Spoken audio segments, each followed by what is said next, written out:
Cordial saludo para todos en este precioso día. Continuamos con nuestro devocional diario. Ustedes saben que esto es verdadero alimento para el alma, la mejor manera de comenzar el día.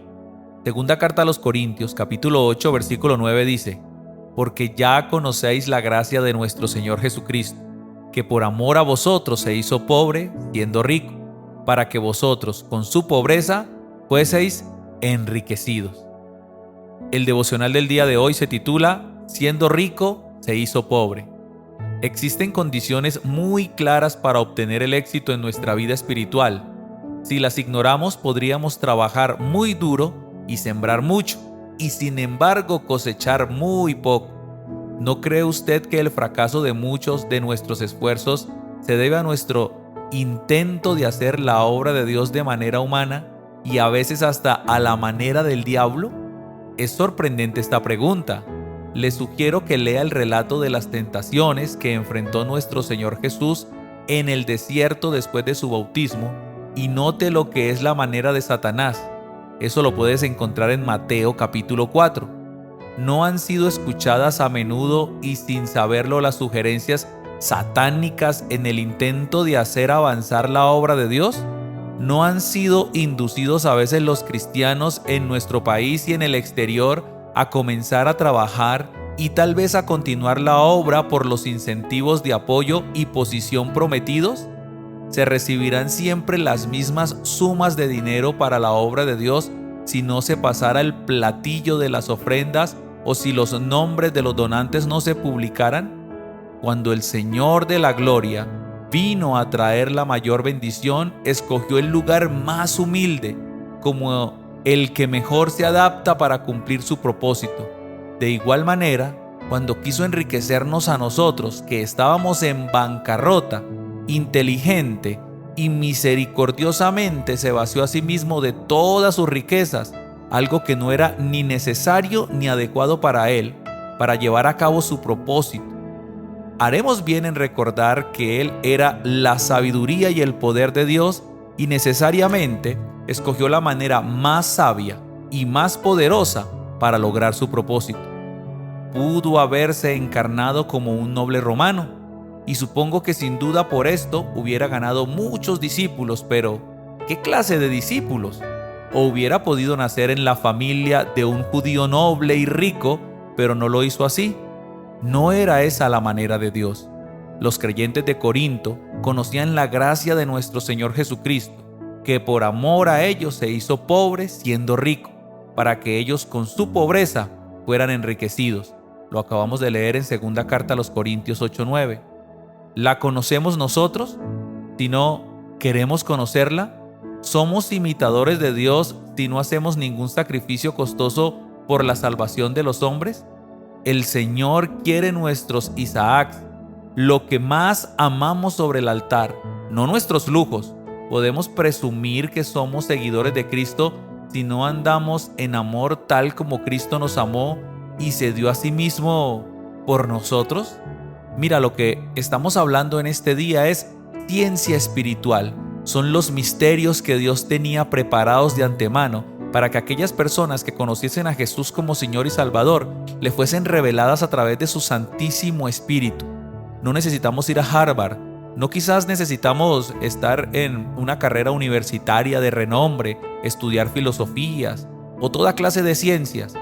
Es maravilloso cómo el Señor le plació revelar sus secretos, todos aquellos misterios que quizás ante reyes, ante profetas, ante patriarcas, ante los antepasados de la Biblia fueron ocultos frente a sus ojos, pero se hicieron claramente visibles a nuestros ojos a través de la obra redentora y gloriosa de nuestro Señor Jesucristo en la cruz, y posteriormente cuando la promesa del otro Consolador se hizo latente en Hechos capítulo 2, cuando estaban como 120 reunidos, orando y clamando, quizás sí, atrincherados, escondidos y un poco asustados por las represalias contra ellos como seguidores de Jesús, pero no se movieron de Jerusalén.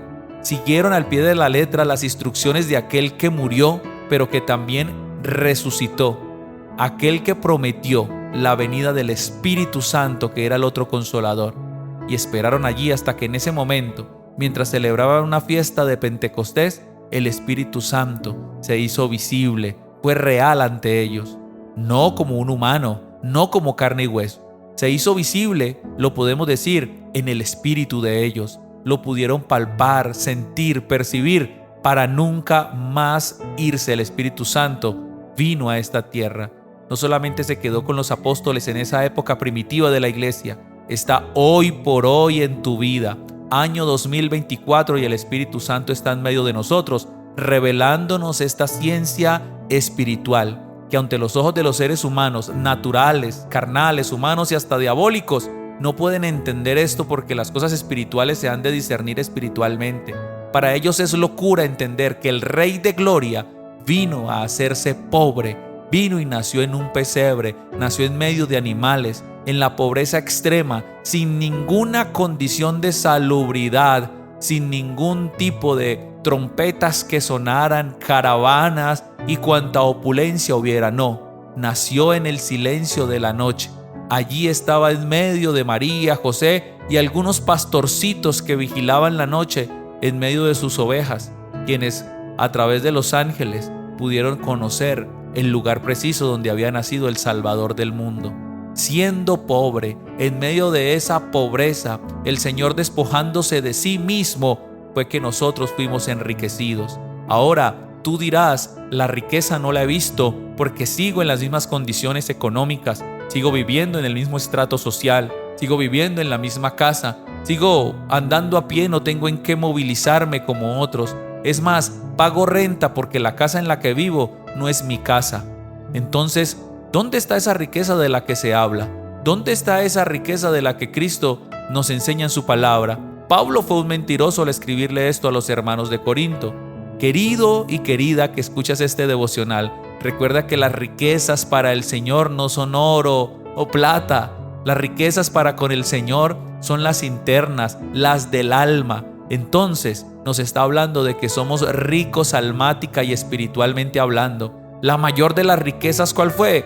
Borrar nuestro pecado, borrar nuestro pasado, decir que las cosas viejas pasaron y que he aquí todas fueron hechas nuevas. Eso sí es verdadera riqueza. ¿Sabes por qué? Porque el oro y la plata que hoy son, mañana no lo tendremos, porque nos lo pueden robar, nos lo pueden quitar. Alguien armado nos dice, arriba las manos, esto es un asalto, y nos puede despojar de todo y quedaremos en la calle económica y materialmente. Pero la salvación, escúchame bien, que entregó Cristo Jesús en la cruz del Calvario es la verdadera riqueza que nada ni nadie nos puede quitar. No sé si puedes decir amén en este momento. Ese es el mayor regalo, esa es la mayor riqueza que Cristo nos entregó cuando se hizo pobre, cuando se hizo pecado, cuando cargó en su cuerpo mismo nuestra maldad. Allí nos estaba haciendo ricos. ¿Ricos también en qué? En paz que sobrepasa todo entendimiento, esa tranquilidad que solamente proviene de Él, que aun cuando estamos en medio de situaciones económicas adversas, situaciones de salud adversas, situaciones emocionales adversas, no sé qué sucede, pero la paz de Dios empieza a gobernar nuestros corazones. Yo sé que alguien tiene que decir amén, porque esa paz inentendible llega precisamente en momentos de turbulencia, en momentos de tormenta, en momentos difíciles. Somos ricos ¿en qué? En sabiduría también, en su pobreza. Cuando Cristo se entregó de esa manera, vino y se hizo humano, murió y resucitó, nos entregó también la sabiduría, no sabiduría humana, sino sabiduría que viene de lo alto. Tú y yo podemos decir que somos ricos, multimillonarios, si me permites utilizar esa expresión, en sabiduría, no en inteligencia. La inteligencia también, la ciencia también, son importantes, claro que sí, pero la sabiduría es aquella que es espiritual, es aquella que no es humana, es aquella que viene de lo alto, es aquella que desciende cuando Jesucristo, nuestro Señor y Salvador, se hace vivo y real en nuestra vida. Antes, recuerda tu vida cómo era sin conocer a Cristo.